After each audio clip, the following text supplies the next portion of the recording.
démarre avec les cloches. Cloche de midi.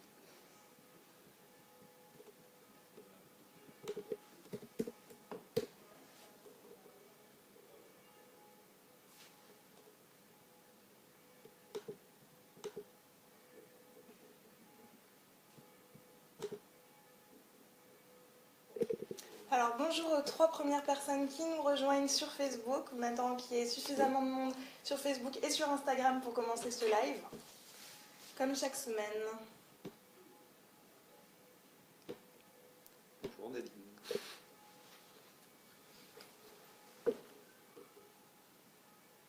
Alors ça y est, on est 42 personnes, donc on va pouvoir commencer ce live.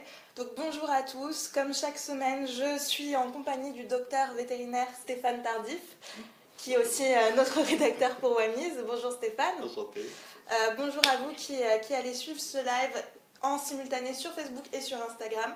Alors aujourd'hui c'est un live complètement libre, on va parler du chien et du chat, de la santé et du comportement. Donc surtout posez toutes vos questions dans les commentaires, on les sélectionnera et on répondra à un maximum de questions en direct. Chose très importante, ça c'est nouveau, c'est la nouveauté cette semaine, restez bien avec nous jusqu'à la fin parce qu'il va y avoir une petite surprise. On organise un petit concours cette semaine pour vous faire gagner une WAMIS Box, donc c'est-à-dire plein de cadeaux pour votre animal, dans une jolie boîte qui arrivera directement chez vous. Pour participer, restez jusqu'à la fin de ce live, on vous posera une question, ce sera très simple, il vous suffira d'y répondre pour pouvoir participer à ce concours. En attendant, on va commencer ce live, donc allez-y, posez vos questions. Et pour introduire ce Facebook Live et cet Instagram Live, Stéphane, de quoi on va parler pour commencer ? On peut évoquer un sujet comportement par exemple. Il y avait beaucoup de questions la dernière fois sur un article qui avait été écrit sur la punition du chien, pour évoquer effectivement un sujet qui est délicat à aborder, puisqu'en éducation positive, on traite assez difficilement de ce sujet. On va plutôt viser tout ce qui va utiliser la récompense. La punition doit être réservée dans des cas vraiment exceptionnels. Mais ça peut arriver, effectivement, ça reste dans la boîte à outils du comportementaliste, ça peut arriver d'avoir à utiliser des punitions. Donc on va utiliser des punitions qui sont pas des punitions où on ajoute quelque chose, ce sont surtout des choses où on enlève la récompense que le chien devait obtenir si jamais il ne fait pas le comportement. Voilà pour le type de punition qui peut être abordable dans les méthodes d'éducation positive. Mais ouais, c'est un sujet effectivement délicat à aborder. Alors, je vous invite à aller revoir l'article dans la rubrique guide sur faut-il punir son chien, et en pratique le plus rarement possible. Le plus rarement possible, il faut punir son chat. Et son chat ? Alors pour le chat, c'est encore pire, parce que le chat, effectivement, il n'est pas du tout social, dans le sens qu'il a peu tendance à réagir par rapport à nos réactions. Ça peut être vécu vraiment comme un traumatisme pour lui, et ça peut détériorer énormément la relation qu'on a avec lui. Donc le chat, il vaut mieux éviter les punitions. On parle chez le chat de ce qu'on appelle la punition divine, c'est-à-dire comme le pistolet à eau, quelque chose qui ne viendra pas de soi, mais en soi, c'est très difficile à mettre en place. Donc le mieux, c'est d'éviter. Et vraiment pour le chat, pareil, l'utilisation de la récompense a montré que c'était particulièrement efficace avec toutes les méthodes du clicker training, tout ça. Pour l'éduquer les chats, c'est clairement plus efficace même que les méthodes coercitives. Ok, docteur Tardif, merci beaucoup. Une question de Tessie. Pourquoi mon chat me mord lorsqu'elle le caresse de temps en temps ? Alors ça, c'est ce que j'appelle l'amour vache chez les chats. C'est assez fréquent, effectivement. Ce serait un peu houleux de dire ça, mais ça peut venir effectivement de leur comportement sexuel où lorsqu'ils sont très excités, on a souvent des morsures au niveau du cou de la part du mâle, des choses comme ça. C'est pour ça que j'appelle ça l'amour vache. Le côté félin des chats dans l'affection, ça peut venir effectivement tant que l'excitation monte à des petites morsures ou des attaques comme ça. Donc dans ce genre de cas, c'est là où justement on peut utiliser le renforcement négatif chez le chat. Moi en général, je me contente de pousser un petit cri pour signaler le fait qu'il me fait mal, ce qui a tendance à l'interrompre et à le faire partir, et ça suffit amplement. Après, c'est pas la peine d'insister. Et généralement, c'est pareil, si jamais on est en train de le caresser à ce moment-là, c'est la fin de la pause câlin, quoi. C'est pas la peine d'insister. Les chats ont tendance à avoir des périodes réfractaires assez courtes. Pour les câlins, ils n'aiment pas forcément que ça dure trop longtemps. Au bout d'un moment, quand on voit la queue qui s'agite, notamment, c'est le signe que ça ne va pas tarder à attaquer. Merci docteur Tardif. Une autre question de Fanny. Mon border collie boit peu dans la journée, même après une intense balade. Par contre, il boit beaucoup le soir avant d'aller dormir. Il fait pipi normalement et n'a pas d'autres soucis. Est-ce que c'est normal ? Alors après, les habitudes peuvent être très différentes d'un individu à l'autre. Ce qui est important, c'est de mesurer la quantité d'eau qu'il va boire au cours de la journée pour vérifier qu'il boit bien la bonne dose. À savoir, pour un chien, c'est à peu près 60 millilitres par kilo, donc ça fait un border collie, ça doit faire autour d'1,5 litre à peu près.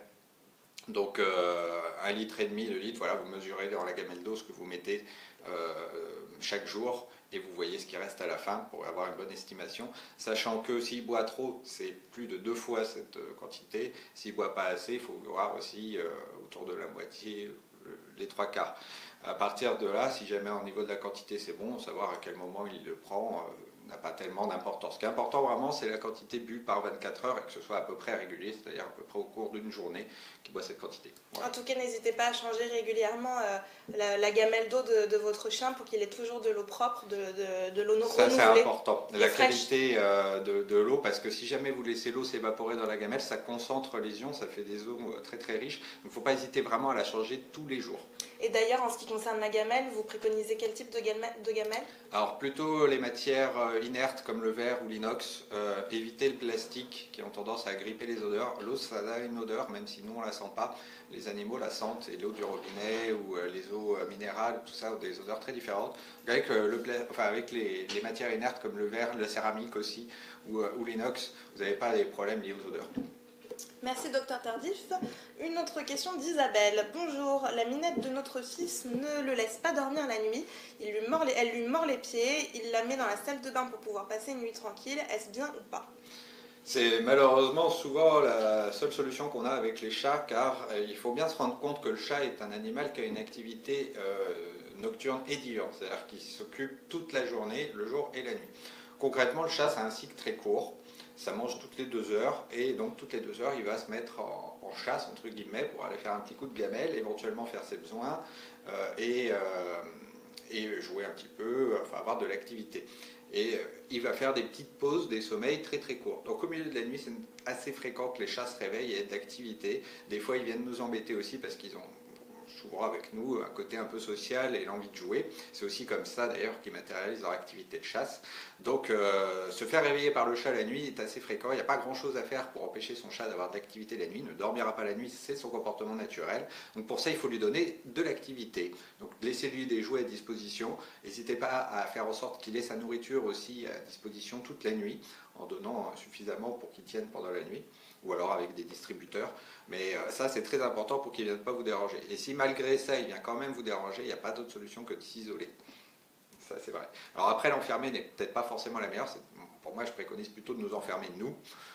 Mais encore faut-il qu'il ne gratte pas la porte. Et ça peut être des fois très pénible. Il faut savoir qu'un chat qui gratte à la porte, par exemple, le moindre de nos mouvements, respiration ou quoi que ce soit, va renforcer son comportement. Puisqu'il attend de nous une réaction, il attend de nous qu'on se lève pour démarrer la journée, qu'on lui donne à manger. Donc ne pas renforcer son chat dans ces situations est extrêmement difficile. Des fois même en se levant pour crier, ça le fait partir, il est excité, lui il prend ça pour du jeu et ça le renforce. Donc faut pas réagir au maximum. Éloigner la gamelle du réveil pour pas qu'il l'associe à notre réveil au possible. Donc l'éloigner, ça consiste simplement à ne pas la donner immédiatement, 10-15 minutes suffisent. Mais c'est délicat à gérer, le côté je vis la nuit du chat. Faut clairement apprendre à vivre avec et il y a certains chats qui peuvent être très très compliqués, très très actifs la nuit. Donc lui fournir son activité est la meilleure chose à faire. Ça, c'est la priorité. Une autre question d'Hélène. Alors j'ai l'impression qu'elle est un peu incomplète, donc éventuellement Hélène, vous pouvez compléter la suite de votre question pour qu'on puisse y répondre, mais je vais quand même vous la poser. Elle a une bulldog française de 18 mois qui boude régulièrement sa gamelle. Elle peut rester devant très longtemps et attend que les chats approchent pour les chasser. Donc quel est le problème là? Qu'elle chasse les chats ou qu'elle boude sa gamelle Alors qu'elle chasse les chats, c'est un petit jeu qu'elle fait, s'amuse à protéger ses ressources alimentaires, donc ça c'est assez normal. Mais bon, tant qu'elle ne les agresse pas violemment, c'est pas bien méchant. Les chats de toute façon vont vite apprendre à ne pas s'approcher de la gamelle à ce moment-là, ça les indiffère en général ce genre de choses. Par contre, le fait qu'elle ne touche pas à sa gamelle, ça c'est pas un comportement canin très normal.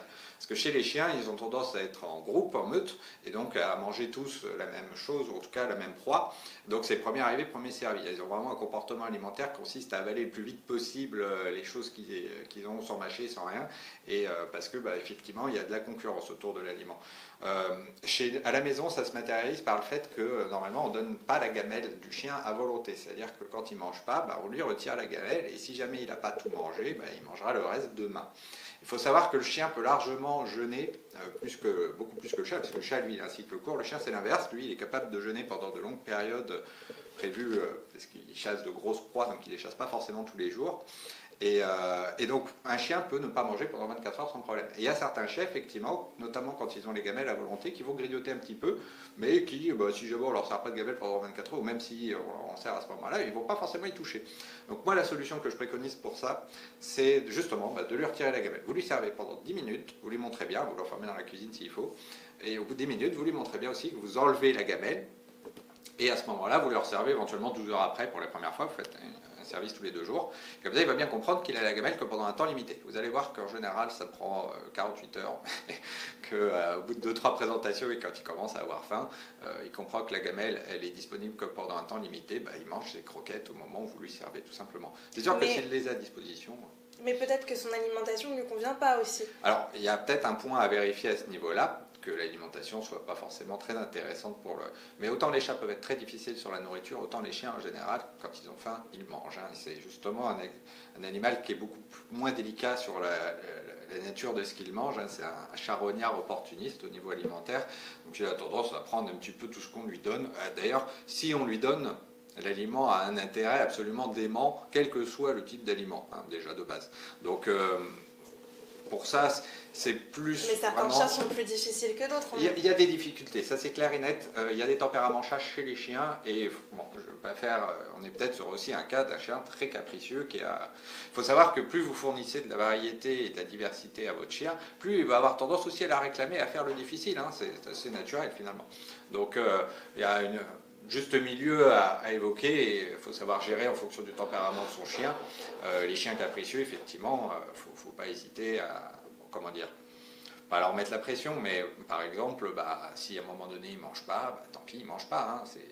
Il va pas, comment dire, nous en vouloir si jamais de lui-même il n'accède pas à toute la nourriture qu'on lui propose. Donc, il n'y a pas de souci avec ça. Alors justement sur le même thème, une question de Julie. Mon husky mange 1 jour sur 2 depuis 1 mois. Dois-je m'inquiéter? Ouais, alors voilà, c'est typiquement justement aussi une situation où avant de penser au comportement, effectivement, il faut enlever toute cause biologique. Donc un chien qui ne mange pas, je ne l'ai pas précisé dans le cas d'avant, mais c'est valable. Il faut avant tout vérifier que s'il ne mange pas, c'est parce qu'on lui propose trop, mais qu'en pratique, il mange la moitié de ce qu'on lui donne, mais ça lui suffit. Donc ça, c'est très important et ça se mesure très facilement. Il suffit de regarder la courbe de poids. Si votre animal maigrit, qu'il perd du poids, ça veut dire qu'il ne mange pas assez fréquemment, mais il ne mange pas assez tout court. Donc ça, une fois que vous avez vérifié ça, si jamais il mange 1 fois sur 2, mais que son poids reste stable, en soi, à ce moment-là, non, il n'y a pas forcément besoin de s'inquiéter. Comme j'ai dit, le chien est un animal qui peut faire des repas très espacés, notamment les chiens nordiques ont tendance à avoir encore ces traces assez rustiques dans leur gène, et ils ont tendance à être assez difficiles pour aller vers la nourriture spontanément comme ça. Mais enfin voilà, si jamais il ne perd pas de poids, ça veut dire qu'il mange la quantité qu'il lui faut. Donc a priori, pas de souci. Une question de Mallory qui est d'actualité. J'ai un chat sphinx et je voudrais savoir s'il est possible qu'il ait des allergies à cause de l'été, surtout du printemps là en ce moment. Alors, ça n'est pas valable que pour les sphinx d'ailleurs, même si c'est vrai qu'après certaines races ont des problèmes allergiques plus fréquents que d'autres, mais ça c'est des choses qu'on a encore un peu du mal à bien mesurer. Il y a des choses qu'on sait, mais ça reste encore un peu fluctuant et pas, au niveau des probabilités, pas certain. Par contre, les phénomènes allergiques qui arrivent au niveau de l'été, ça c'est une constante assez connue. Donc en fait c'est juste que les animaux sont comme nous tout simplement, et les allergènes peuvent être les mêmes que nous, à savoir les pollens et toutes les choses qui vont apparaître de manière saisonnière. Donc on a au début de l'été, du printemps, au moment des floraisons, on a également un retour de toutes les maladies respiratoires, asthmatiques chez les chiens et les chats, les maladies de peau également, les dermatites, tous les trucs qui vont faire qu'ils se grattent. Donc il ne faut pas hésiter dans ce genre de cas à avoir plan thérapeutique avec son vétérinaire, parce que malheureusement, quand il s'agit des allergènes comme ça, on peut difficilement les enlever, empêcher l'animal de sortir dehors par exemple, mais on peut éviter les zones où il va y avoir des crises plus importantes que d'autres, et puis on peut jouer aussi sur d'autres allergènes. En général, il n'y a pas qu'un seul allergène, donc ça va être pour les chiens et les chats, l'aliment, les allergènes alimentaires, les piqûres de puce pour les chats aussi, ce genre de choses. Merci docteur Tardif. Une question de Clara. J'ai mon chat de 2 ans qui crache sur mon autre chat de 1 an et demi alors que ça fait 1 an qu'ils vivent ensemble. Et c'est possible qu'ils se crachent dessus l'un l'autre toute leur vie. Tant qu'ils ne font que se cracher dessus et qu'il n'y a pas de bagarre, c'est que la relation est stable. C'est une relation de chat assez fréquente en fait. Il faut bien garder à l'esprit que les chats ils vivent pas ensemble, hein. Ils vivent l'un à côté de l'autre, mais ils se tolèrent plus qu'ils vivent réellement ensemble. Après, il y a des chats sociaux, hein, j'exclus pas aussi les chats-chiens, hein, j'en ai un bel exemple chez moi, mais la plupart des chats et la majorité, c'est en fait ce comportement que vous décrivez là, est le comportement normal des chats qui interagissent, mais il y a une espèce de cercle autour de chaque chat dans lequel l'autre n'approche pas sous peine de se prendre des feulements comme ça. Une question de Sunilda qui doit concerner aussi pas mal de monde à l'approche des vacances d'été.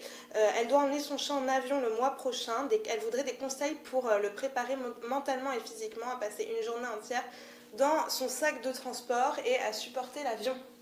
Eh bien, la réponse est dans la question, parce qu'effectivement, il faut l'entraîner avant. Donc pour ça, il n'y a pas de recette miracle. Il faut qu'il aille dans la boîte avant. Et que ce soit du coup associé à des choses positives autant que possible. Donc la première étape est d'installer la boîte dans son environnement courant, dans la maison, ouverte. Et vous pouvez, par exemple, pour l'attirer dedans, lui servir la gamelle, tout simplement, ou lui mettre des croquettes, des friandises dans la boîte. Généralement, c'est un lieu qui peut attirer les chats assez naturellement, puisqu'ils aiment les petits endroits un petit peu étriqués pour les se cacher. Et donc, ils peuvent souvent, ça arrive, on va dire, il y a des chats qui vont dormir dans la boîte quand on leur présente comme ça. Donc déjà, ça en fait un lieu assez accueillant pour lui. Mais après, si jamais c'est un lieu qui est habitué, qui est associé à des sorties, à des choses pas très agréables, effectivement, il faut faire du renforcement positif et l'utilisation de l'aliments chez le chat va être assez efficace. Donc servez-lui la gamelle dans la boîte, qu'elle soit associée à un endroit où c'est là où on lui sert la gamelle systématiquement. Chez les chats, il faut s'y prendre c'est un sac de longtemps d'avance. transport, donc c'est peut-être pas très évident, mais en tout cas, c'est... Un sac de transport Ouais, en avion? Oui, certains sont homologués, oui. Ah bah si jamais le chat voyage avec elle, bon bah après... Mais d'ailleurs, il faut bien que vous soyez sûr avant de partir que votre sac de transport est homologué pour l'avion. Hein. Tous les sacs de transport ne sont pas acceptés en avion. Donc ça, renseignez-vous auprès de votre compagnie aérienne. Si vous avez évité surtout d'avoir les surprises sur un animal qui ne va pas à l'endroit où c'était prévu pendant le voyage, parce que alors ça effectivement c'est le pire à gérer. Oui, si vous voulez le garder avec vous, il faut vraiment que ce soit bien préparé à l'avance pour pas qu'il parte en soute. Et bien penser effectivement à contacter la compagnie aérienne, parce que certaines ont des protocoles particuliers, donc posez-leur la question directement, ça vaut mieux.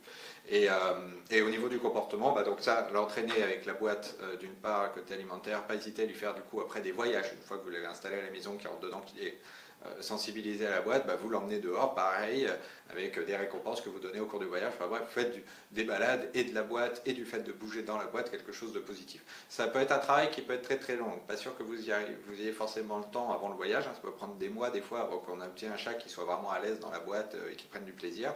Mais le chat étant un animal extrêmement ritualisé et qui met du temps à sortir de ses habitudes et à sortir de ses zones de confort. Donc en tout cas, si vous procédez par étapes de cette façon-là, vous arriverez à l'habituer au voyage sans problème. On peut aussi compléter éventuellement par des médicaments apaisants, alors, oui, des phéromones. après, donc le côté apaisant, enfin le côté médicamenteux, et donc ça c'est à prévoir quelques jours avant le voyage chez le vétérinaire. Il vous donnera des comprimés là-dessus. Donc c'est des sédatifs, mais très légers. Le but étant effectivement de diminuer toutes les émotions, les pics d'émotions chez l'animal, et notamment toutes les émotions liées à la peur, pour éviter qu'il soit traumatisé par le voyage. Donc en fait, il sera pour dormir pendant toute la durée du voyage. C'est des choses qui ont tendance à avoir une durée d'action autour de 8 heures. Après, vous pouvez utiliser une seconde voie thérapeutique avec des molécules qui sont les phéromones. Après, il faut garder à l'esprit que ce genre de choses a plus tendance à améliorer l'environnement du chat, mais dans un contexte qui va être extrêmement stressant, ça va, à mon avis, pas être suffisant. Donc c'est quelque chose qui est à prendre en plus, mais il ne faut pas compter que dessus pour déstresser le chat. Merci docteur Tardif. Une question de Sarah. Que peut-on faire contre un syndrome du tigre dû à un manque d'éducation? Alors, sachant que son chat était un chaton biberonné qui devient agressif en grandissant. Alors, syndrome du Trigg, à part du grattage sur le dos, Non. Des attaques. Des attaques. Des attaques. J'aurais tendance à dire c'est délicat parce que là, il peut y avoir plusieurs causes dans ce problème-là. Ça peut être effectivement des problèmes en rapport avec l'apprentissage des contacts sociaux, donc l'apprentissage de la morsure, du contrôle des griffes et des choses comme ça. Autant vous dire qu'il y a beaucoup de chats qui ont du mal avec ces apprentissages-là. Le mien, par exemple, maîtrise tout à fait ça, mais j'ai eu 2 chats auparavant qui ne maîtrisaient pas du tout ça. Et c'est assez rare, hein. J'entends rarement les gens me dire que leur chat arrive bien à contrôler la griffure et les morsures. Dans le jeu, souvent, il fait mal. Et c'est vrai que le chat n'est pas un animal très empathique. Après, le deuxième truc, ça va être au niveau de son activité. Si ses besoins d'activité ne sont pas satisfaits, le chat a tendance à avoir des réactions agressives un peu plus fréquentes et beaucoup plus intenses. Et c'est là où on observe des attaques de prédation classiques, donc le chat qui vous saute dessus sans prévenir. Pour ça, il faut jouer sur son budget d'activité. C'est particulièrement valable pour les chats qui sont enfermés, notamment en appartement.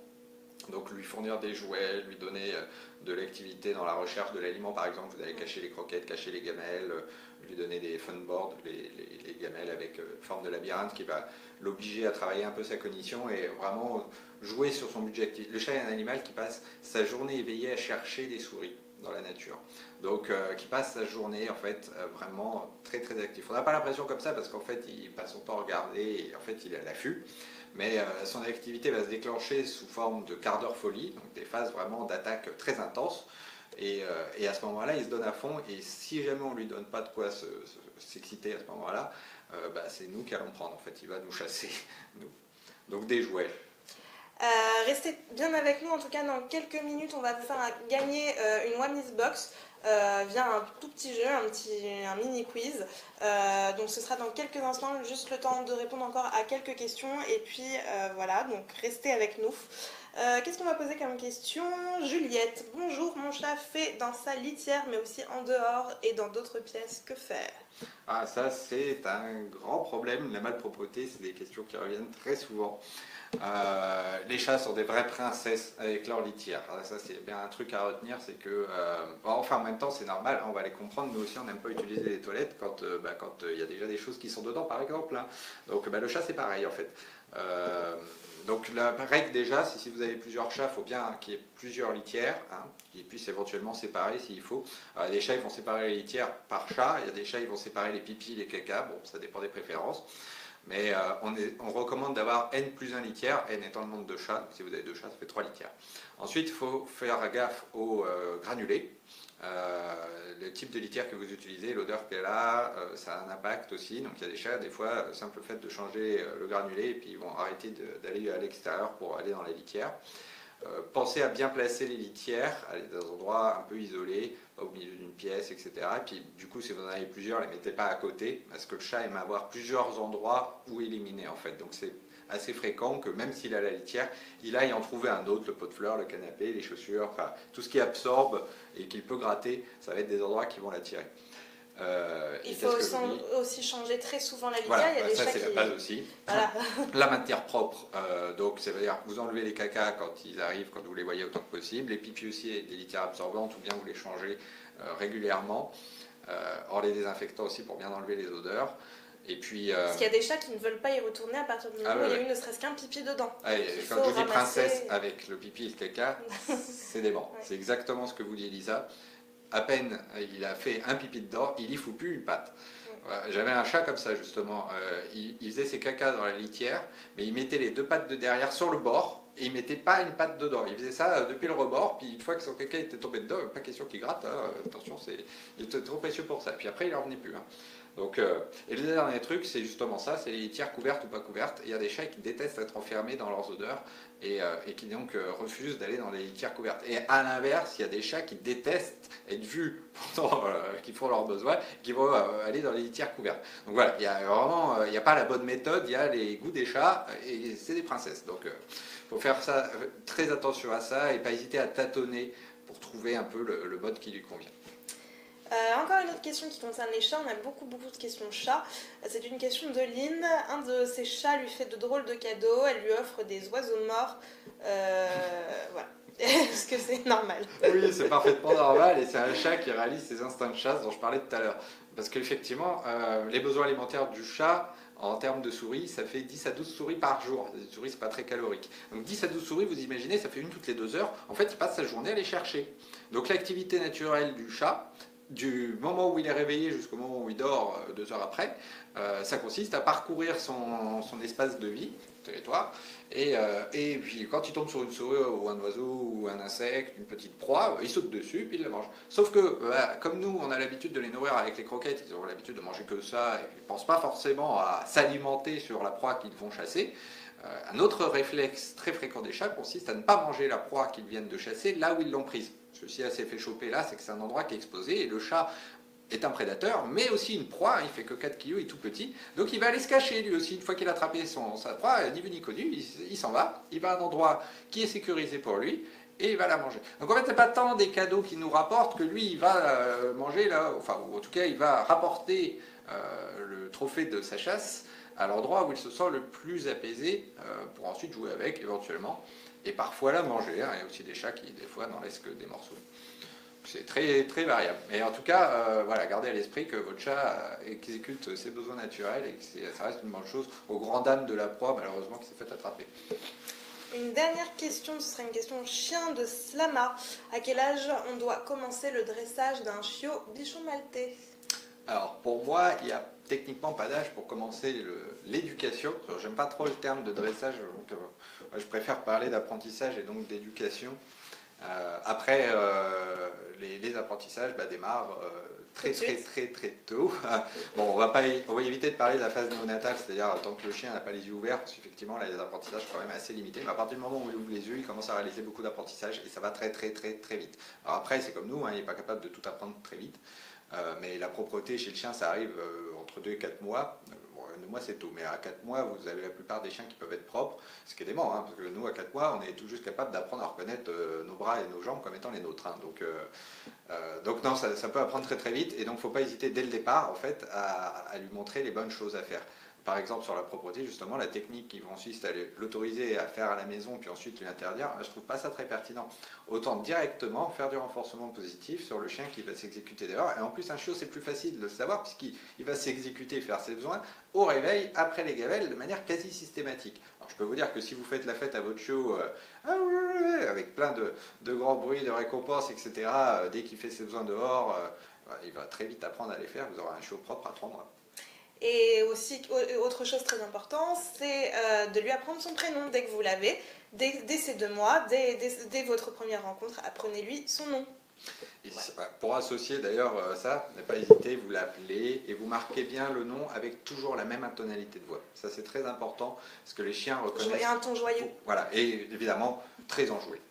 Voilà, ce sera tout pour les questions, mais restez avec nous parce que c'est l'heure du petit jeu concours. Alors, le jeu concours va vous permettre de vous faire gagner une Wamiz Box. Une Wamiz Box, c'est quoi? C'est une box que vous allez recevoir chez vous qui sera personnalisée pour votre animal, votre chat ou votre chien. On va vous contacter pour avoir toutes les informations nécessaires. Et dedans, il y aura des produits d'hygiène, des accessoires, des friandises, voilà, des jouets. Tout un tas de petites choses pour que votre chien ou votre chat soit super content. Et alors aujourd'hui, la question du jour pour remporter cette Wamiz Box, eh bien c'est ça. Alors la question c'est quelle est la race des petites fesses qui correspondent aux petites fesses de ce chien. Alors pour compliquer un peu la question, on a imprimé la photo en noir et blanc. Donc vous voyez qu'il y a 2 charmantes petites fesses d'un chien.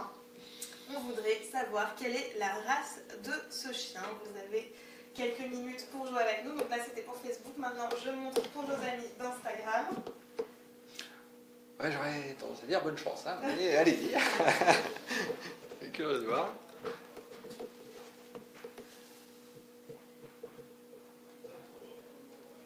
Ouais, ça... Alors, c'est pas très visible, on nous dit.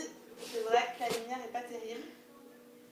C'est vrai, malheureusement, on est mal orienté par rapport au soleil, mais ça, on là, ne choisit mieux. pas. Là, c'est un peu mieux si je la mets comme ça.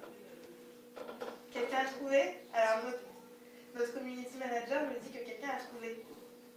Il s'appelle Watt le chien. Watt le chien. Alors, c'est sur Instagram qu'on a le grand gagnant. C'est Watt le chien, donc bravo à vous. Et alors la race de ce chien, eh bien c'est un corgi. Voilà, donc bravo à vous, on va vous contacter pour avoir des informations, pour vous envoyer une Wamiz Box. Merci beaucoup. Alors, en ce qui concerne le prochain Facebook Live, malheureusement, il n'y en aura pas la semaine prochaine exceptionnellement.